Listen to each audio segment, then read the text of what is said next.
Welcome to CE 402 Environmental Engineering 2 Module 5 Part 1. In this module, we are going to discuss about the design of septic tank, Imhoff tank, principle and working of oxidation ditch and oxidation pond, then aerated lagoons and design of upflow anaerobic sludge blanket reactors. In this session, I am going to discuss about the topic septic tank. What is a septic tank? A septic tank can be defined as a primary sedimentation tank with a longer detention time, that is 12 to 36 hours, and an extra provision for digestion of sludge. This is the sedimentation tank or wastewater treatment system constructed in each separate houses or colonies and small wastewater treatment units like for hospitals, for consumer halls, etc., where the common sewerage system is not available. It is a horizontal continuous flow sedimentation tank in which sewage moves very slowly so as to be retained for a period sufficient to permit 60 to 70% of the suspended matter and the waste present in the wastewater should settle down in the form of sludge on the bottom side of the septic tank. Then some of these lighter solids, including grease and fats, rise to the surface of the septic tank and it will form a scum over the surface of the wastewater in the septic tank. There are two chambers in a septic tank. First one is for the collection of wastewater. Second one is an anaerobic chamber. The scum and sludge formed in the septic tank is then retained and the sewage in the tank for a period of several months, during which they are decomposed by the action of anaerobic bacteria present in the waste, and it will decompose the sludge present in the bottom of the septic tank and it will convert the compounds into stable compounds, and the volume of the sludge will be reduced in a very less volume.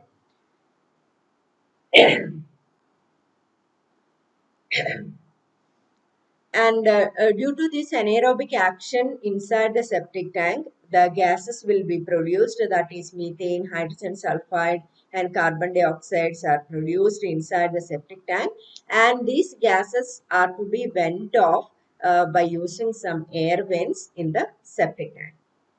And since the digestion of the settled tank unit is generally classified as the unit which work the principle of anaerobic decomposition. And there should be a large reduction in the volume. So the sludge disposal or the disposal after the treatment will be very easy in the case of septic tank.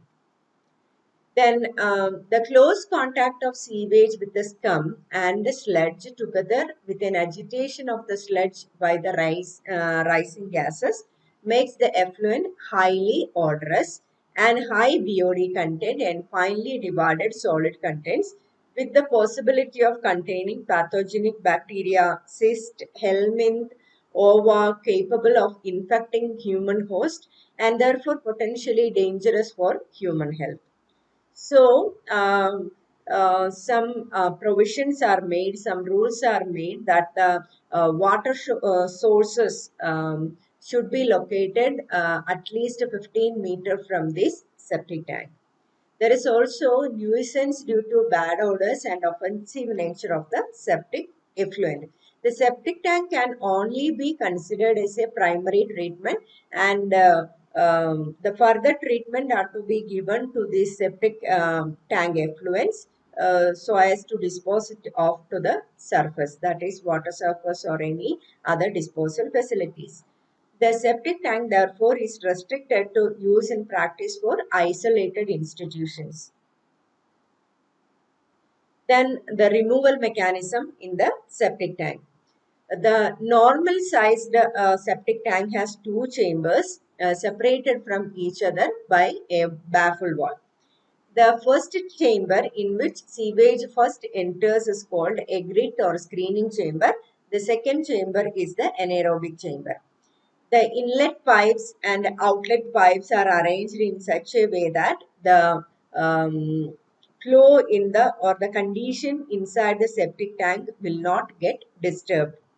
So as to settle down all the particles, that is 60 to 70 percentage of the waste present in the wastewater should settle due to this longer detention period. And if agitation is there and the disturbance of flow is there, then this settlement will not happen. In the grit chamber, sand, grit, etc., settleable inorganic solids will settle down before the sewage enters into the anaerobic chamber. In the anaerobic chamber, organic solids settle at the bottom of the tank where anaerobic bacteria act on them, and it will convert these organic compounds into stable, simple stable compounds and gases. Then here the nitrogen is converted into ammonia and the mixture becomes alkaline. The colloidal matter in the sewage is first flocculated and then liquefied and finally digested. The dissolved organic matter are also digested, and due to all these processes, there is a considerable reduction in the volume of the sludge which settles down the bottom of the septic tank, and finally which is discharged to the outlet. And the gases are evolved due to sludge digestion, which rise on the surface of the septic tank wastewater constantly in the form of bubbles. This will also carry the sludge particles from the bottom, and it will carry it up to the top of the septic tank. These bubbles will lift with them small particles of decomposed sludge, and floating scum layer will be there at the top of the septic tank, and these bubbles with these small organic decomposed particle will contain the anaerobic bacteria, and all the scum and these bubbles will mix together, and it will be black in color, and it will react with this scum and it will be digested. And finally, the sludge particles which are freed from the bubbles at the surface lose their buoyancy and settle at the bottom of the tank. The sludge from the septic tank may be 25% to 30% or even 40% less weight and 70% to 80% less in volume than the sludge from a plain sedimentation tank. The most important anaerobic septic action occurs in the deposited sludge due to the anaerobic decomposition. This is the cross section of a septic tank. Here you can see the tank separations, that is baffle valves are constructed at the middle of this tank. You can see and another baffle are constructed between these two, that is 1.65 meter. You can see it in the figure, and in between 0.6 meter there is another baffle, and also at the end, that is at by the side of this outlet pipe, you can see another baffle like pipe, and the action starts from the inlet, that is wastewater from the water closet and other wastewater from the household activities will come through this inlet, and all the grit particles will settle down at the bottom of this first portion, that is grit portion or a screening portion. This baffle is provided in order to avoid the mixing of this fresh sewage with the settled sewage. And from this 0.6 meter baffle, all the grits will be deposited and the water will enter into the anaerobic zone through this path in between the first baffle and the middle baffle wall. And the wastewater enters into this anaerobic chamber, and here the all the settleable organic particles will settle down at the bottom of the tank, and there will be the action of anaerobic bacteria, and the anaerobic bacteria will decompose the organic matter into stable simple compounds, and the water will be clear, and the scum will be formed at the top of this septic tank. And in order to avoid the disturbance due to this come into this outlet pipe, the baffle walls are provided at the end of this septic tank, and the clear water will enter through this outlet, and it will be taken out as septic water effluent. The second figure shows the plan of the septic tank. Then the constructional and operational features. Septic tank is so constructed as to prevent direct currents between the tank inlet and the tank outlet should be prevented. This ensures the effective sedimentation inside the septic tank, and the pipe tees, that is the baffle wall at the end of this septic tank with the submerged ends at the inlet, and the outlet, or alternatively with a baffle wall at one or both ends for deflecting the flow. It can be provided as baffle walls or in the type of pipe tees. The pipe or baffle at the outlet also helps in retaining scum in the tank. As I already explained, it is to be noted that a certain amount of scum is desirable to hold back the black color back odors and to create a sort of heat insulation inside the tank. This will accelerate the action of anaerobic bacteria. Then the tank is usually covered with the RCC slab, removable or by fixed, or manhole is to be provided in order to enhance the, or permit the action of inspection or maintenance. The tank cover helps in keeping sewage warm and preventing the wind agitation, lessening the odors, and preventing the accidents due to falling of children or animals into the tank. The gases are separately removed through a vent pipe projecting sufficiently above the ground level so as not to cause any nuisance in the neighboring areas. The sludge is removed periodically through a desludging pipe in a desludging chamber. The desludging may be done under hydrostatic head or with the help of a portable pump. The settled sewage waste, that is the decomposed waste, can be collected through this pumping action. Then the design criteria, that is the design consideration. First one, the capacity of septic tank. The volume of liquid which septic tank can accommodate is called its capacity. That is, the capacity of a septic tank includes the total volume of the wastewater plus the sludge volume. The septic tank should be capable of storing sewage flow during the detention period and an additional volume of sludge for 6 months to 3 years depending upon the period of cleaning. That is the frequency of cleaning. If only water closets are connected to the septic tank, the sewage flow will be about 40 to 70 LPCD, that is liters per head per day. Then, where a large quantity of sludge is expected, it may separately be disposed of in the manner as the effluent from the septic tank. The rate of accumulation of sludge has been recommended as 30 liters per head per year.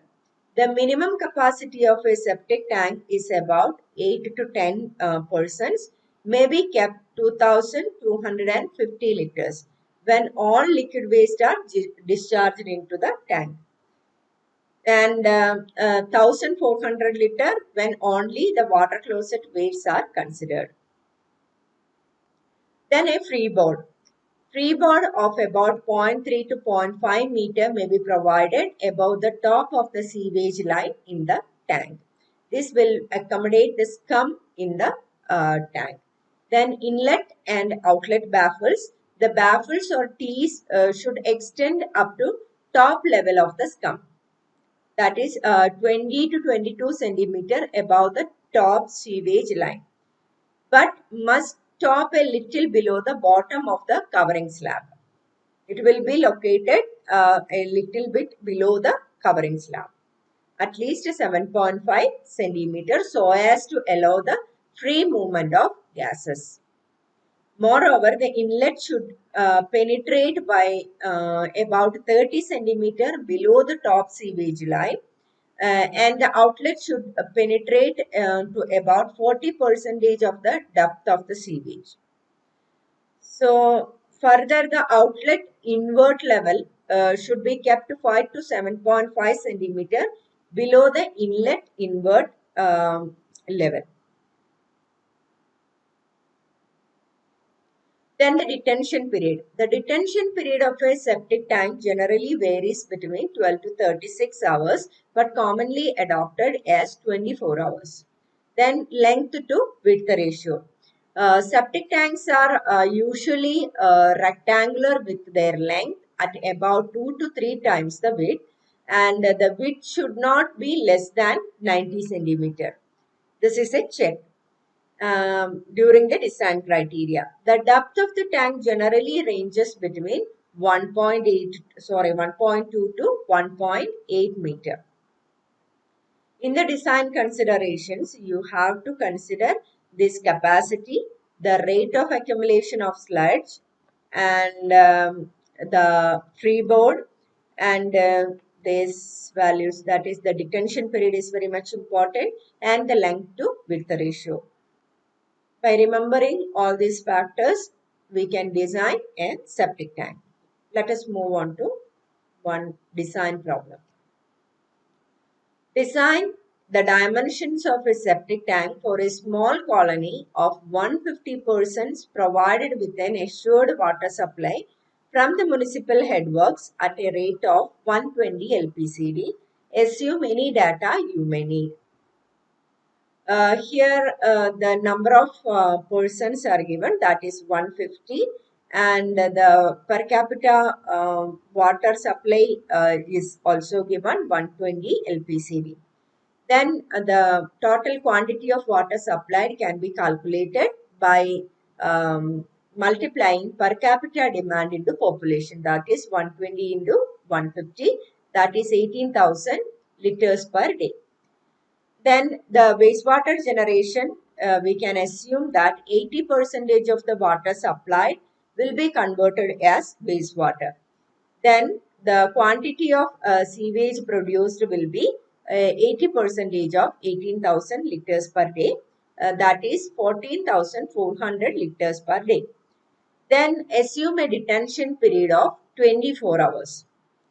Then the quantity of sewage produced during the detention period, that is the volume of the sewage or volume of the tank, that is equal to 14,400 into 24. This 24 is the detention period divided by 24, that is the detention period assumed here in hours. So we have to convert the quantity of the sewage produced in liter per hour. So divided by 24, then we get 14,400 liters as the quantity of sewage produced during the detention period. Now assume the rate of deposited sewage, that is 30 liters per capita per year, and also the period of cleaning as 1 year. That is, every year we are removing the sludge from the septic tank. Then the total volume of the sludge deposited will be 30 into 150. That is, 30 is the per capita sludge deposited in 1 year. So, into 150 we get the total sludge deposited into 1. That is for 1 year. So we will get the total volume of the sludge deposited as 4,500 liters. Then the total required capacity of the tank is the capacity of the sewage plus the capacity of the sludge. That is 14,400 plus 4,500. Then that is 18,900 liters. That is 1.8 meter cube. Then assume a depth of 1.5 meter. That is, depth will be in the range of 1.2 to 1.8 meter. Then here we can assume it as 1.5 meter. Then the surface area of the tank, that is volume, total volume divided by depth, that is 12.6 meter square. And here we are assuming a length to width ratio as 3:1. We can assume it to 2 to 3 times that of the width. That is, here we assumed as 3:1. Then 3 into b square is equal to 12.6 meter square.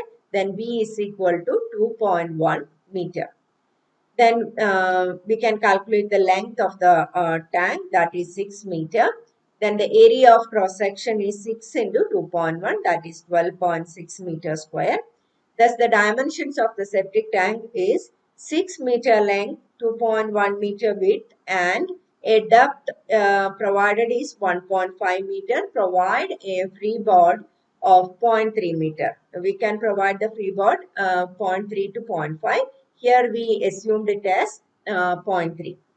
Then overall depth is 1.8 meters. Hence the size of the septic tank is 6 into 2.1 into 1.8. I hope you all understood the session about the septic tank, the design of septic tank, and the problem related to design of septic tank. Thank you for listening. See you in the next class.